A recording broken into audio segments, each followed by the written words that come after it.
তারা জল ঘোলা করবে, জল ঘোলা করে জনচাপে বাধ্য হয়েই সংবিধান সংস্কার পরিষদের শপথ নিতে তারা বাধ্য হবে। আসুক না কেন আমরা জানি বিএনপি শুরুতেও সংস্কারের বিপক্ষেই তাদের অবস্থান ছিল, সংস্কার কমিশনেও তারা সংস্কারের বিপক্ষে ছিল।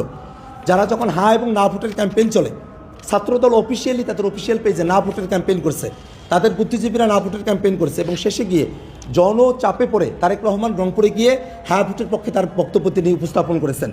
এই যে জনচাপে পড়ে গিয়ে গণভোটের পক্ষে হ্যাঁর পক্ষে অবস্থান নেওয়া, আমরা এটাও জানি যে জনচাপ জনগণের মধ্যে রয়েছে, শুধুমাত্র যারা 11 দলকে ভোট দিয়েছে বা অন্য দলগুলোকে ভোট দিয়েছে তারাই যে গণভোটে হ্যাঁয়ের পক্ষে ভোট দিয়েছে বিষয়টা এরকম নয়। এমনকি যারা বিএনপিকেও ভোট দিয়েছে তাদেরও অনেকে যে গণভোটে হ্যাঁয়ের পক্ষে ভোট দিয়েছে, এই রেশিওগুলো আপনারা পাবেন। বিএনপির ভোটের অনুপাত পার্সেন্টেজ, 11 দলের পার্সেন্টেজ, এনসিপির পার্সেন্টেজ, জামাতের পার্সেন্টেজ এবং গণভোটের যে পার্সেন্টেজ, এই হিসেবটা করলেই বের হয়ে আসে যে কোনো দলীয় বিবেচনায় থেকে কিন্তু জনগণ হ্যাঁ ভোটের পক্ষে তারা মতামত দেন নাই, বরং তারা জাতির প্রয়োজনে, দেশের প্রয়োজনে তারা গণভোটে হ্যাঁর পক্ষে অবস্থান নিয়েছেন। এত বড় বৃহৎ জনগোষ্ঠীকে বিএনপি যদি ওভারটেক করার চেষ্টা করে, জনচাপে পড়েই তারা এটা আর পারবে না।